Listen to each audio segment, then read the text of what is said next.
আল্লাহ রাসূল সাল্লাল্লাহু আলাইহি ওয়াসাল্লাম মক্কাতে তিনি বাইতুল মাকদাসের দিকে হয়ে নামাজ পড়তেন। কোন দিকে হয়ে? মক্কায় 13 বছর, মদিনায় 1 বছর, মোট 14 বছর তিনি বাইতুল মুকাদ্দাসের দিকে হয়ে তিনি সালাত আদায় করতেন। কিন্তু বিশ্বনবীর অন্তরে কোনো যাতনা ছিল না, কোনো কষ্ট ছিল না। এর কারণ মক্কায় যখন ছিলেন তখন মক্কার ভিতরে কাবা ঘর আছে না নাই? রাসূলুল্লাহ সাল্লাল্লাহু আলাইহি ওয়াসাল্লাম এমন ভাবে বাইতুল মুকাদ্দাসের দিকে দাঁড়াতেন যাতে আগে সামনে কাবা পড়ে, তারপরে বাইতুল মুকাদ্দাস। সুবহানাল্লাহ পড়ে। কি ইন্টেলেক্ট!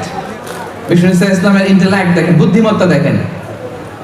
কারণ কাবার চারদিকে যে কোনো জায়গায় দাঁড়িয়ে নামাজ পড়া যায়, তখনও কাবাকে কিবলা বানানো হয় নাই। সালাত পড়তে হবে বাইতুল মুকাদ্দাসের দিকে হয়ে। তো বিশ্বনবী সাল্লাল্লাহু আলাইহি ওয়াসাল্লাম বাইতুল মুকাদ্দাসের দিকে হয়েই পড়তেন, কিন্তু এমন ভাবে দাঁড়াতেন যাতে সামনে কাবা পড়ে। সামনে কি পড়ে? আলহামদুলিল্লাহ।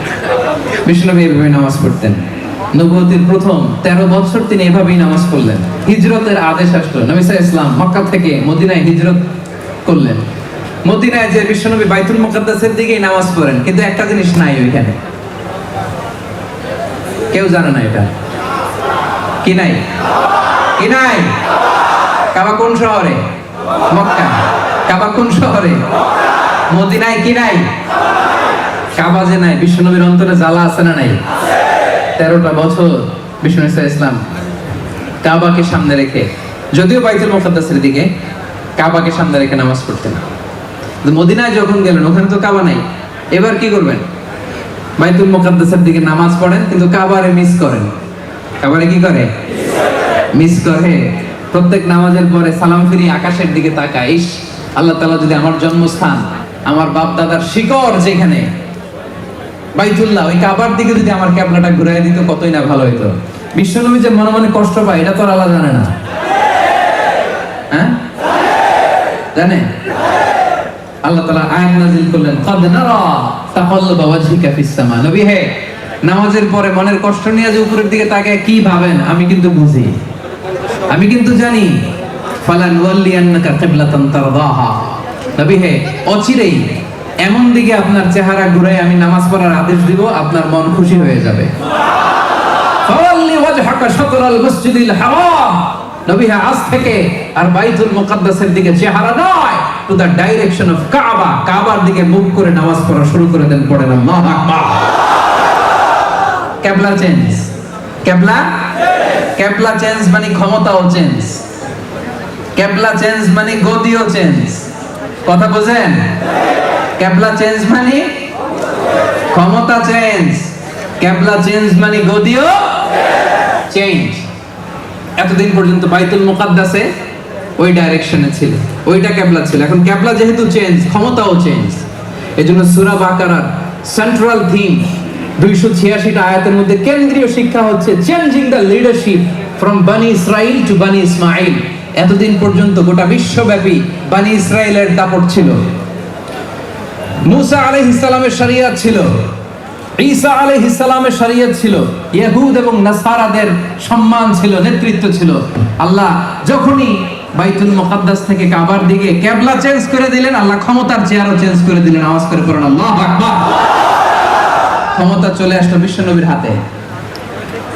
চেঞ্জিং দ্য লিডারশিপ ফ্রম বানি ইসরাইল টু বানি ইসমাইল। বানি ইসরাইল থেকে বানি ইসমাইল, বিশ্বনবী সাল্লাল্লাহু আলাইহি ওয়াসাল্লাম আল্লাহর নবী ইসমাইল আলাইহিস সালামের বংশধর। বিশ্বনবীর কাছে লিডারশিপ চলে আসলো। বিশ্বনবী সাল্লাল্লাহু আলাইহি ওয়াসাল্লাম এখন আর বাইতুল মুকাদ্দাসের দিকে ফিরে নামাজ পড়ে না। কথা বুঝতেছেন? মনোযোগ রাখলে অবশ্যই বুঝবেন, আমি খুব সহজ করে বুঝাবো। এখন আর বিশ্বনবী বাইতুল মুকাদ্দাসের দিকে নামাজ পড়ে না। কোন দিকে হয়ে নামাজ পড়ে? সবাই বলতে হবে একসাথে, কাবার দিকে হয়। বিশ্বনবী সাল্লাল্লাহু আলাইহি ওয়াসাল্লাম নামাজ পড়তে শুরু করলেন। তো এই যে মদিনাতে যে 1 বছর বাইতুল মুকাদ্দাসের দিকে পড়ে, আবার 1 বছর বা 17 মাস পরে কাবার দিকে পড়ে, ইহুদিরা টিটকারি মারতে শুরু করছে। যুগে যুগে টিটকারি আছে না নাই? বিশ্বনবী সাল্লাল্লাহু আলাইহি ওয়াসাল্লাম বলে, মুহাম্মদ একবার ফিরো পূর্ব দিকে, আরেকবার পশ্চিম দিকে, আসলে যাইবা কোন দিকে?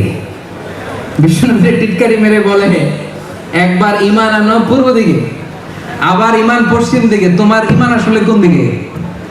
বিশ্বনবী সাল্লাল্লাহু আলাইহি ওয়াসাল্লামকে টিটকারি মারলেন। বিশ্বনবী সাল্লাল্লাহু আলাইহি ওয়াসাল্লামকে টিটকারি মারা আরশের উপর থেকে আল্লাহ পাক সহ্য করতে পারে? পারে? রব্বুল আলামিন সাথে সাথে আয়াত নাজিল করলেন, লাইসাল বিররা আন তুওয়াল্লু ওয়ুজুহাকুম কিবালাল মাশরিকি ওয়াল মাগরিবি ওয়ালাকিন্নাল বিররা মান আমানা বিল্লাহি ওয়াল ইয়াউমিল আখিরি ওয়াল মালাইকাতি ওয়াল কিতাবি ওয়ান নাবিয়্যিন। পড়েন সুবহানাল্লাহ। আল্লাহর নবী ইহুদিদেরকে জানিয়ে দিলেন, শোনো শোনো, পূর্ব আর পশ্চিম দিকে তাকিয়ে ইবাদত করার নাম ঈমান নয়।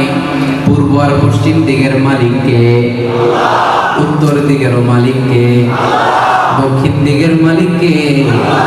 উপরের দিকের মালিক কে? নিচের দিকের মালিক কে? গোটা জগৎটাই তো তার। চিল্লায়া বলেন ঠিক কিনা? লাইসাল বিররা আন তুওয়াল্লু ওয়ুজুহাকুম কিবালাল মাশরিকি ওয়াল মাগরিব। আল্লাহ তাআলা আয়াত নাযিল করলেন, বিষ্ণু বললেন পূর্ব দিকে পশ্চিম দিকে মুখ ঘোরানোর নাম ঈমান নয়। আজকে থেকে আল্লাহ তাআলা যদি বলে দক্ষিণ দিকে হয়ে নামাজ পড়বা, গোটা বিশ্বের যত মুসলমান আছে সব দক্ষিণ দিকে হয়ে নামাজ পড়বে। চিল্লায়া বলেন ঠিক কিনা? কারণ আল্লাহ তাআলা যেটা আদেশ করেন ওই আদেশ মানার নাম ইবাদত, পূর্ব দিকে মুখ করার নাম ইবাদত নয়। আল্লাহ তাআলার যে নির্দেশনা, এই নির্দেশনা মানার নাম হচ্ছে ইবাদত। পশ্চিম দিকে চেহারা ঘোরানোর নাম ঈমান নয়। চিল্লায়া বলেন ঠিক কিনা? এজন্য আল্লাহ তাআলা কোন জিনিস পালন করাকে ঈমান বলে, কোন কর্মসূচিতে নিজেদের নাম লেখালে মুমিন আর মুত্তাকি হওয়া যায়, সেটার একটা বর্ণনা সূরাতুল বাকারার 177 নম্বর আয়াতের মধ্যে বিস্তারিত দিয়ে দিলেন। পড়েন আল্লাহু আকবার।